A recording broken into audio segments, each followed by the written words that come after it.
So today, we're going to go into the loans stuff in a little bit deeper way, just with some calculations. Again, this is all that material for the bonus homework. So technically, this material you won't see on the test because the test doesn't cover the bonus homeworks, right? So, but we're gonna go over the loans. And we'll do this fairly quickly, and then we'll get into the last section, which talks about, some mathematical reasons why rich people tend to get richer. All right. So, as I was saying last time,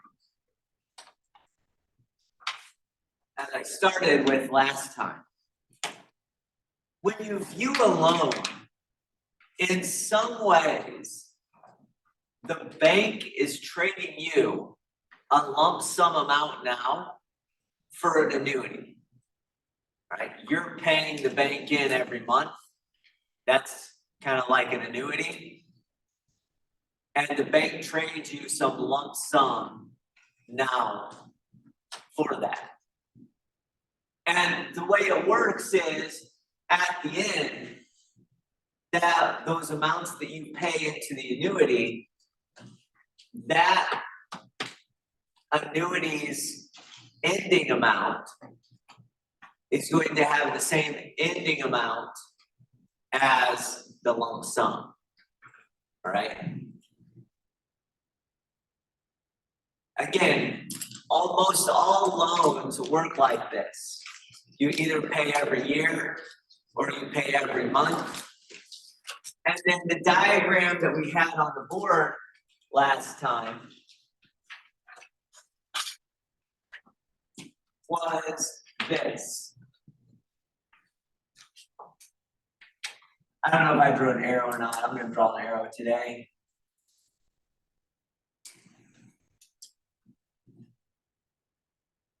So on the bottom,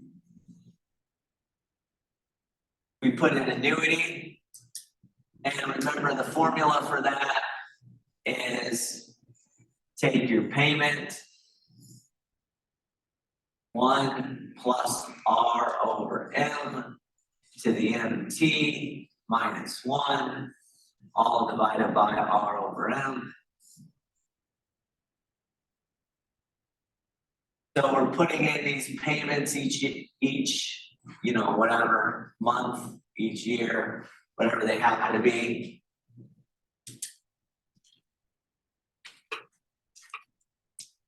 And this is what I call investing a lump sum,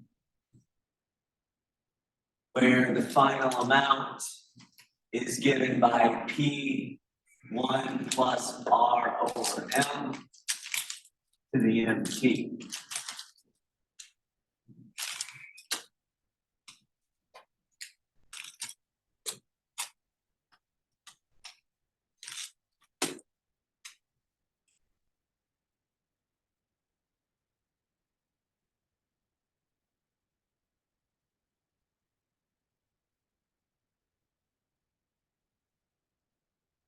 And what the bank loan is it's an exchange of this principal here for these payments here.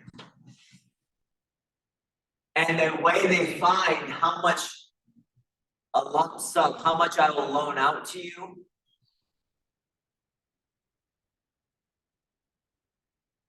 is that in this equation, whatever final amount we're going to have, A, is going to be the same final amount in this equation. Everybody follow that? All right. So a loan is an exchange of this principal for these payments. They give you money to, let's say, buy a car. You buy that car, and then every month you have to pay in give them payments. Does that make sense?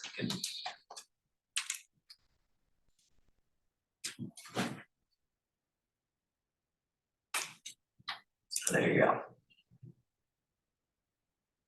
All right, so that's what I do. That's how I draw it. And that's how it works.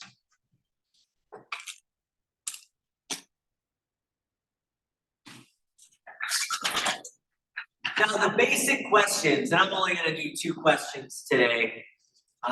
The basic questions go like this. Knowing that diagram, if we have a repayment plan of $1,200 per month for 15 years at 4% interest, how much would the bank loan you? So let's say you bought a house, or you're looking to buy a house, and you can afford a loan like this. You can afford $1,200 every month for 15 years. How much would the bank loan me? So my repayment, what I can afford is $1,200 per month for 15 years at 4% interest.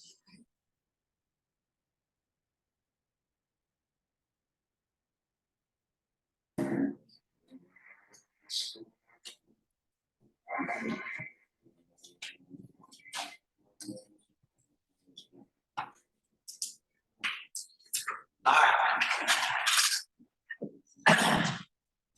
And how much will the bank loan? That's the big question.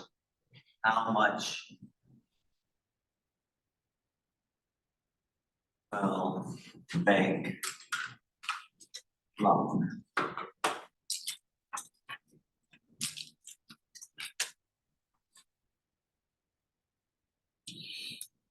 So clearly what I'm doing is I'm giving you the annuity and we're asking to find this value. So in this diagram, what we're going to do is we're going to start with the payments. We're going to calculate the final amount. And then we're going to trace that back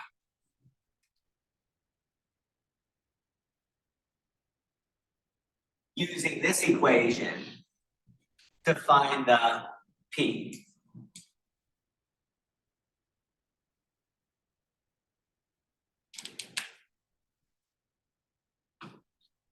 All right. So the first thing I want to do is calculate that final amount.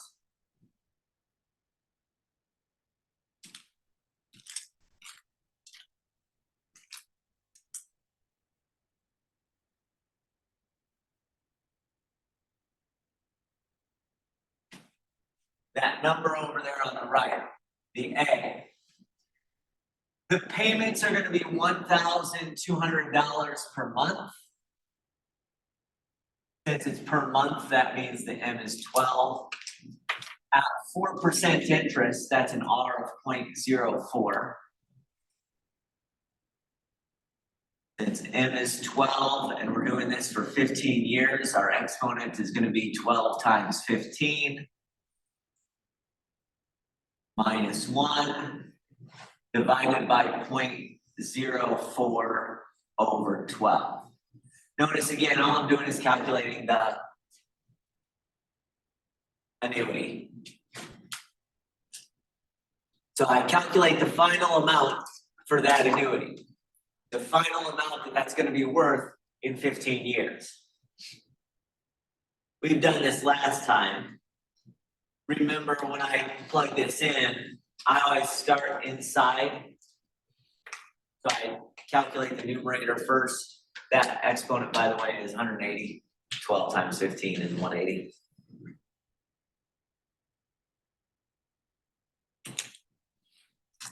Then I divide by this denominator, when I divide by the denominator, make sure the denominator goes into parentheses. Again, we did that last time. And then multiply by the 1,200. So you work inside out. Now that means the final amount, the A, is going to be 295,308.59.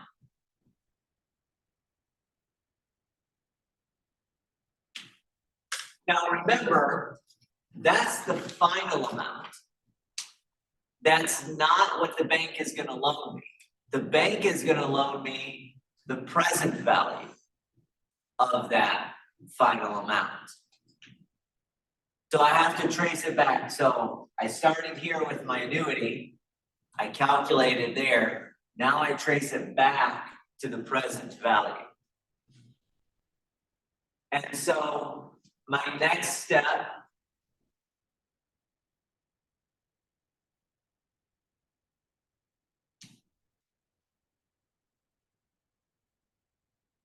is using this equation to trace that back. Okay. Buzz, 5 people, I don't know. So final amount, I put in the 295,308.59 equaling a present value times 1 plus, and I have to use the same R, M, and T that I did over here, right? Because it is the same timeline. Right? We're starting at the same time, still using the same rate, all that kind of stuff. I gotta erase this because I went over.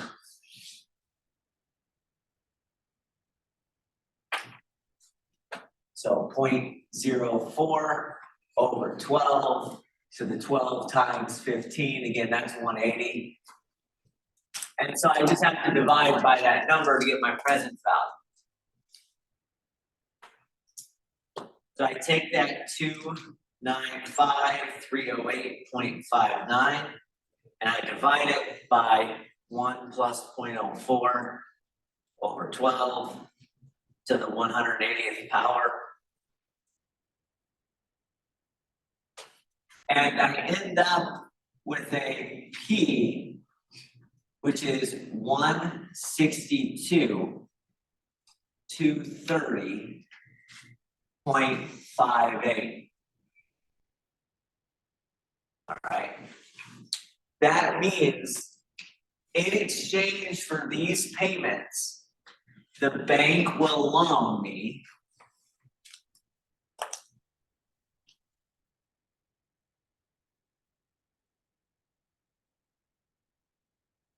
$162,230.58.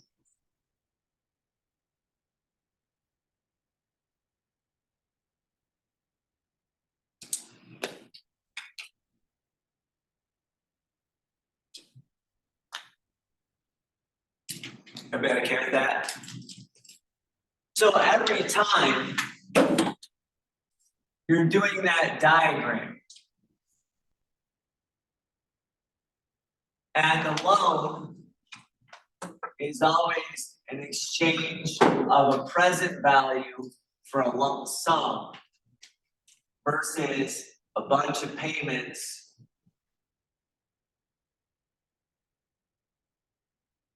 in the annuity.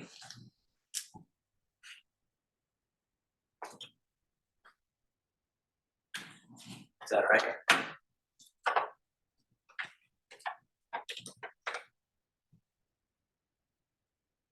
By the way, there's online calculators that you can put this stuff in and just get the number, obviously, but this is where it's coming from, right? It's these equations where it's coming from. So it's kind of interesting to do at least, once or twice.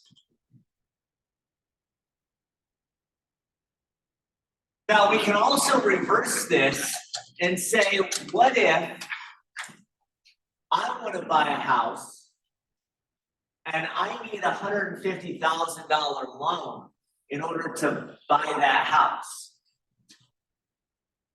And we can set a time period for repayment.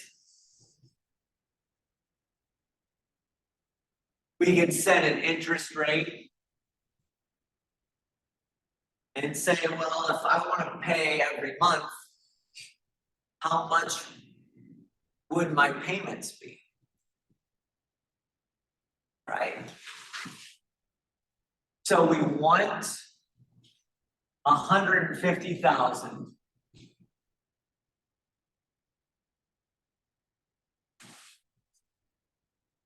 And I want a loan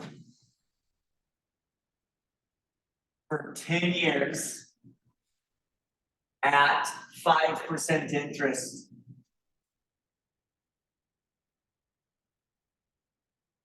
Compounded monthly.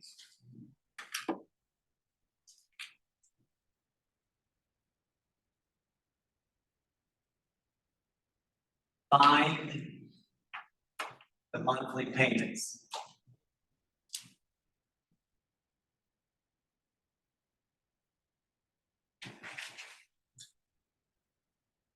All right.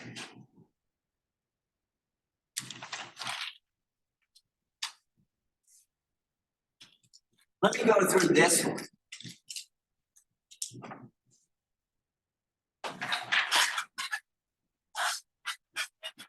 Now, clearly in this diagram, I'm giving the initial present value, the P, right?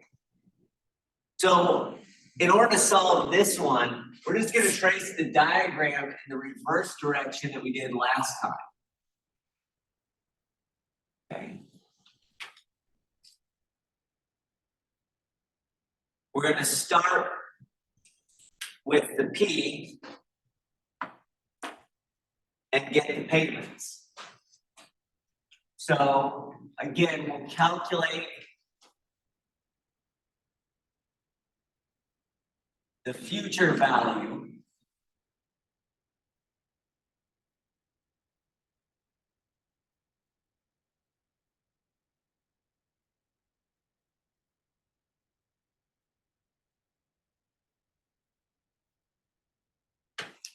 So we're going to calculate the A, or the final value. However you want to say that, future value, final value. You guys get what I'm saying? A, by taking 150,000, 1 plus 0.05 over 12 to the 12 times 10. Now 12 times 10 is 120, so when I plug it into my calculator, I'll just use 120.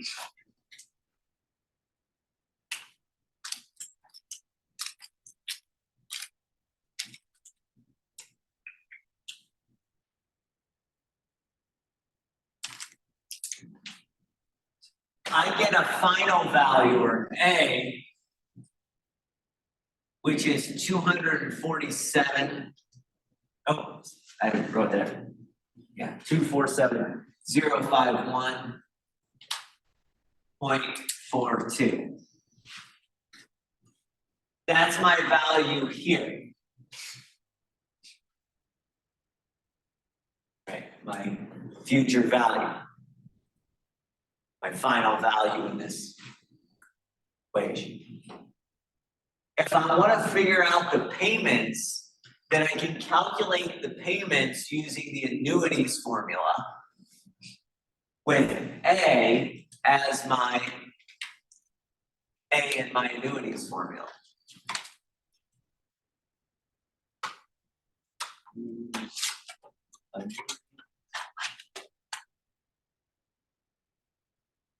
Formula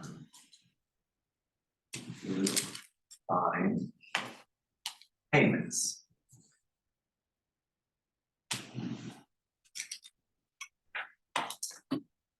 Now let me write down the general annuities formula again, just so we have it.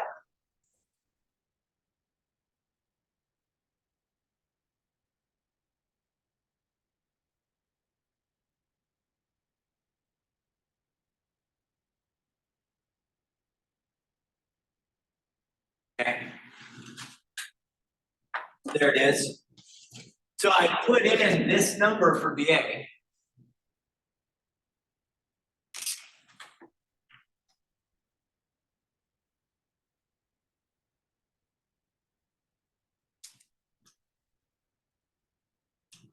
The R, the M, the T all come from the same R and T here. It's the same time frame, same compounding. So 1 plus 0.05 over 12 to the 12 times 10 minus 1 divided by 0.05 over 12.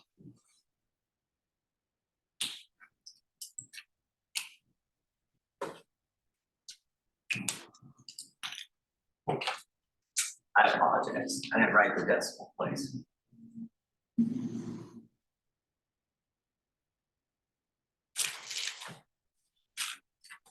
that right? Sorry. I didn't write 0.42 there for a second. And now you just have to solve for the payment. Now, sometimes that's easier said than done. Okay.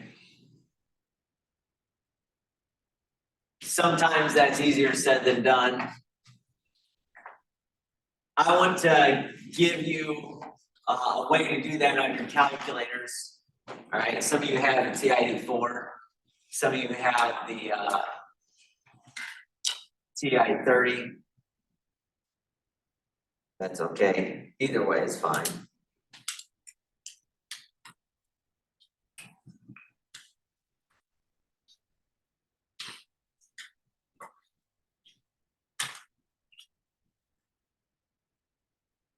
Now, how do I want to do this?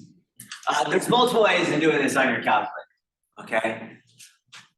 One way is to multiply both sides by this denominator to start out with. If I multiply both sides by this denominator, what's going to happen, if I multiply by 0.05 over 12, it's going to cancel out with this 0.05 over 12. So we're going to multiply both sides by that denominator. You're going to get 247,051.42 times 0.05 over 12 equals P and T, and then 1 plus 20 minus 1. And then after I do that, I'm going to get a number here. And then I'm going to divide by this whole thing. Okay. Then I'm going to say, well, now let's divide by 1 plus 0.05 over 12 to the 120th power minus 1. And I'll make sure I put that in parentheses there too.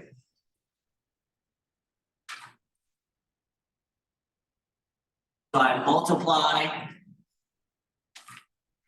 by the 0.05 over 12, and then I divide by the numerator. Is that okay? And so I'll show you that with both the TI-84 and the TI-30. Again, it's not anything too interesting. I just screw it up.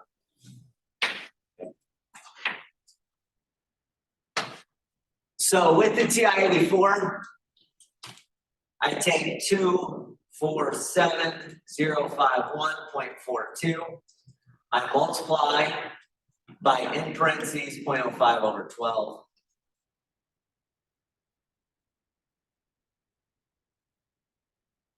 I just hit enter usually. And then I divide by, now here's the tricky part. Because that numerator has sort of a double parentheses out front, I have to put two left-hand parentheses. And then 1 plus 0.05 over 12. Single parentheses to the 1/20th minus 1. See how that entire numerator is inside these bigger parentheses there?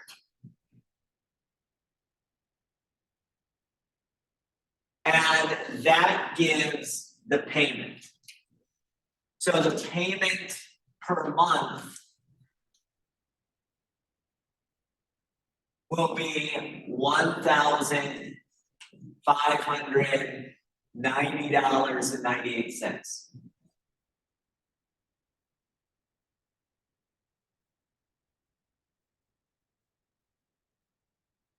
Okay, the key there is how I wrote that parentheses, how I'm dividing by that numerator in my annuities formula.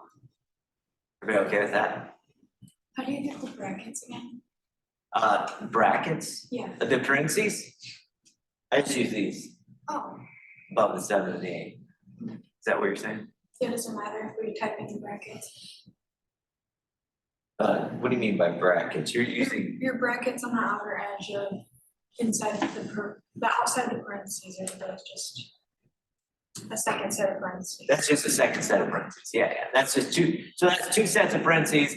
And the TI-84 that I'm using kind of makes one bigger so that you can easily see which ones are on the outside and which ones are on the inside. The TI-30 doesn't do that, but it's the exact same process. You just put in your number 247,051.42 and then times that by in parentheses 0.05 over 12. I like to hit enter at this point. And then I divide that answer. So just hit the divide key.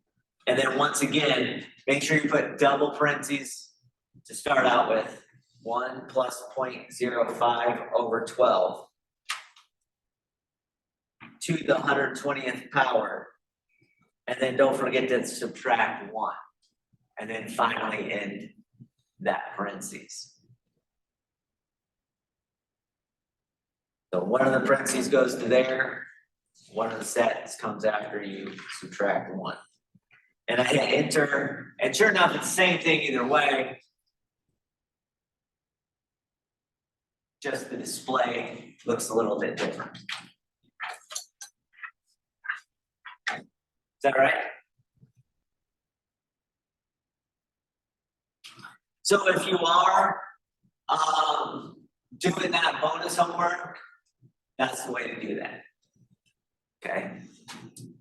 And really, those are the only two types of questions on the bonus homework. I could give a payment plan and say, what will the bank loan you?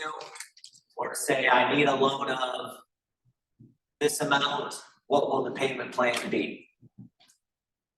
Right? A loan is just that exchange of a lump sum, present value, principal for a payment plan in an annuity.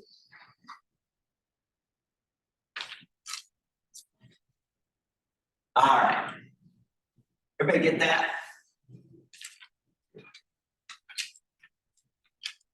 Good.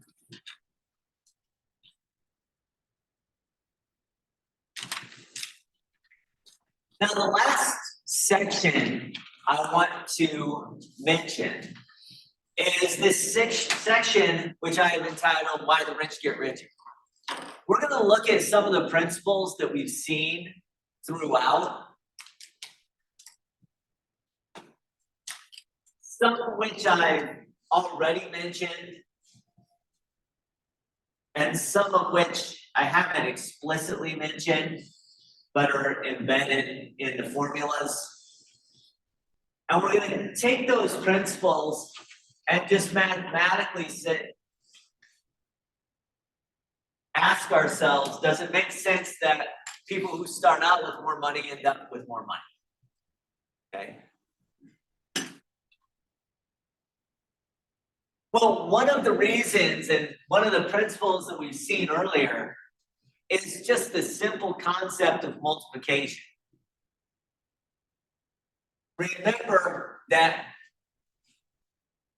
if we had, when we had our comparisons, and I said, well, if Warren Buffett invests 10 times as much as I invest, the interest that he is going to earn is going to be 10 times the amount of interest that I earn. That's just a principle of multiplication. When you multiply bigger numbers, like his investments, they're going to get bigger a lot faster than my investments, right? I won't do this calculation because we've seen it before. If I put $2,000 into a stock at 6%, and Warren Buffett puts $200,000 into a stock at 6%, guess who makes more money, right? He does. And again, he's gonna, since he put in 100 times more than I did, he's gonna earn 100 times more than I did. Now, on the flip side, if the stock loses money, he loses 100 times more than I do as well. But there you go.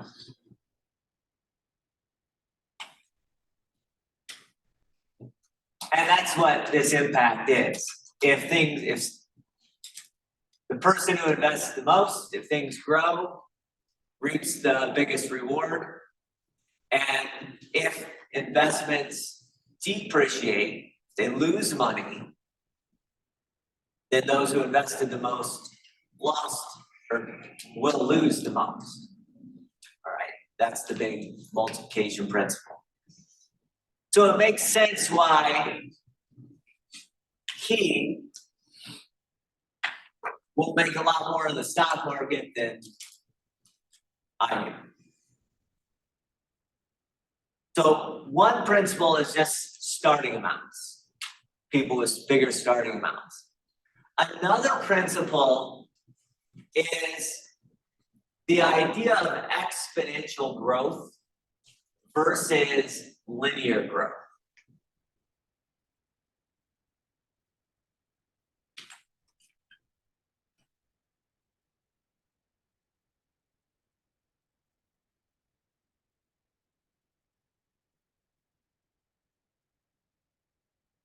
And really what this comes down to is the difference between people making investments that actually earn money on top of their money versus individuals who are just going to save and put it in a bank and not even gain any interest.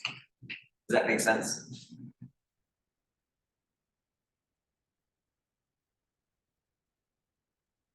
So if you just keep taking $10,000 and putting it into your savings account, do that this year, and then you do that next year, and then you do that the year afterwards.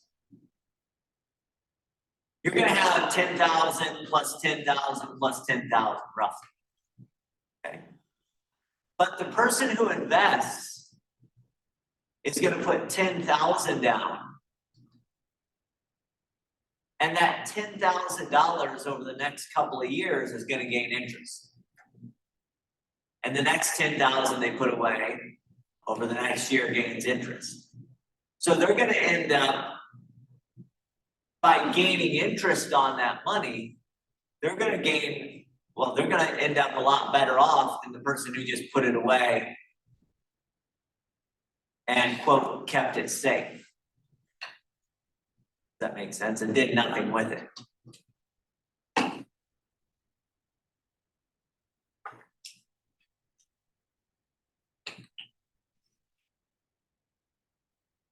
Let's say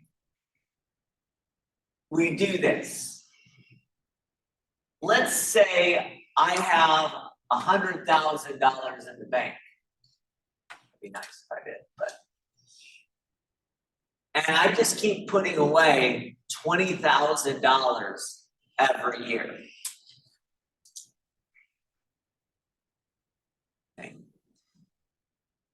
So I have $100,000 and I just keep putting in $20,000. And then the next year I put in $20,000. And the next year I put in $20,000. Everybody understand what I'm doing there? 20,000, 20,000, 20,000.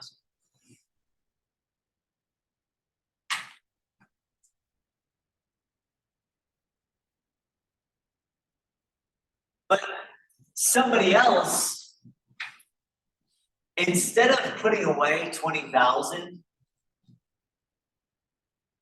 they just put in that $100,000 into something that earns them 10% every single year. Now, by the way, 10% on the initial $100,000 is only $10,000, right? So the exponential person starts out making less than the linear person. Let's see what happens over time with this table.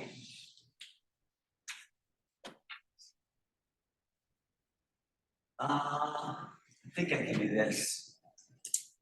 Year, 5, 10, 20, 30, linear. Add 20,000 each year.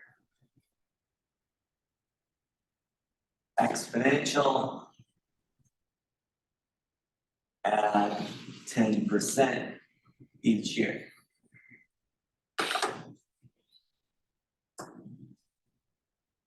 Now, the first few years, that linear person is going to be better off.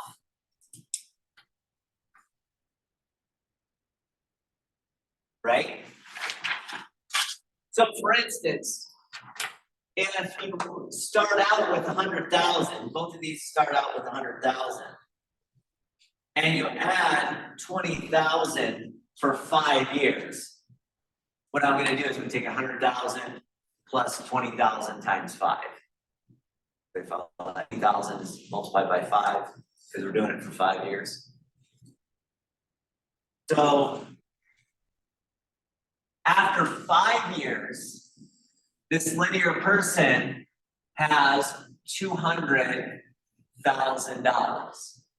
In fact, let me write the formula in that as well. You take 100,000 plus 5 years worth of putting away 20,000. Okay, so that gives you 200,000. It gives the linear person 200,000 after year 5. Now, what the exponential person is going to do is they're going to have this $100,000. They're not even going to put in any extra. They're just going to gain 10% every year for 5 years. So we just use the lump sum formula there.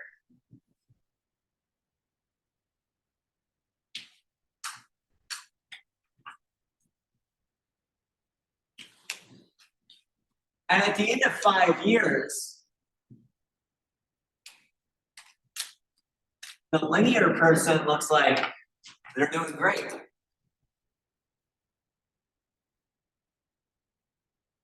Now let's skip ahead to doing this process for 30 years. I think we can just do that, right? If I put in $20,000 for 30 years, but I never gain interest on it,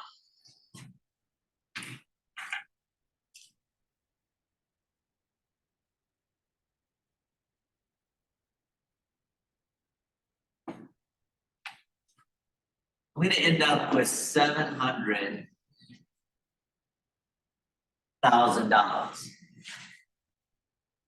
So we've put in exactly $700,000 into the system, and we get out $700,000. Over here, I've put in $100,000. But I wanna do that for 30 years. What happens, just take that $100,000. 1 plus 0.10 over 1, because we'll do it yearly. 1 times 30, 30th power. You get $1,744,940.23. Notice you get an extra $1 million, and this person put in 700,000. This person only put in 100,000. That's the impact of exponential growth. By exponential growth, I mean just multiplying by the number over and over and over and over again. Multiplying with that number.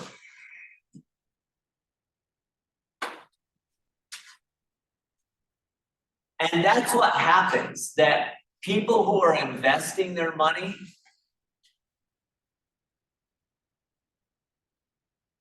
are in the long run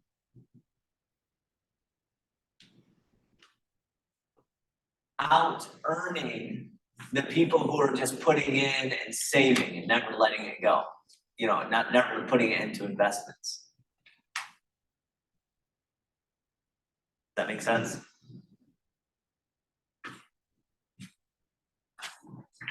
So that's the impact of exponential growth.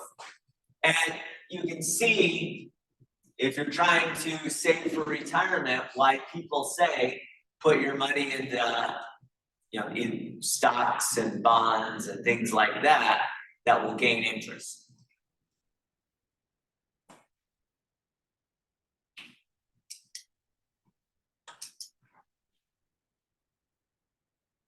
All right. And this is one of the things that, you know, people who are wealthy do with their money. They put it into stuff that gains interest. And those things that gain interest over the long run are going to, are going to do better over the long run. As long as you're gaining. Now there's lots and lots of other small reasons why people who start out with more money end up with more money. We saw the impact of our rates. Sometimes people who start out with more money have better access to things that have higher growth rates, higher R values in our equations. That's what I mean by higher payouts, you know, higher rates of growth. Also, we saw how when you're in debt, you're paying more than the loan amount, obviously. So if you don't have to pay off debt, if you can immediately start investing more money, like if I didn't have a house payment, that'd be pretty fantastic. I'd have, you know, an extra, however much my house payment is per month. Right? And I could put that money in and I could invest that money. Let's say it's $1,000. I could put that $1,000 into investments every month, and that would help a lot too, right? So if you don't have any debt, that's a very nice way to, you know, put in extra money towards investing, having, you know, better payout rates, and there's lots and lots of other things as well. But the big two that I wanted to mention are kind of what we saw earlier. Investments, gaining interest is a lot better than just sitting on the money. And the simple fact of multiplication. You know, when people invest more, and the stock goes up, then they earn more. Of course, the flip side of that is stock goes down, they lose a lot more. Right? So there we go. So that is it for the material in chapter 2. Does anybody have any questions over the material from chapter 2? No? I'll just remind you then that obviously we went over this bonus homework. That's what we're doing today. How loans work and why the rich get richer. But more importantly, make sure you take this Unit 1 test by Friday at 5.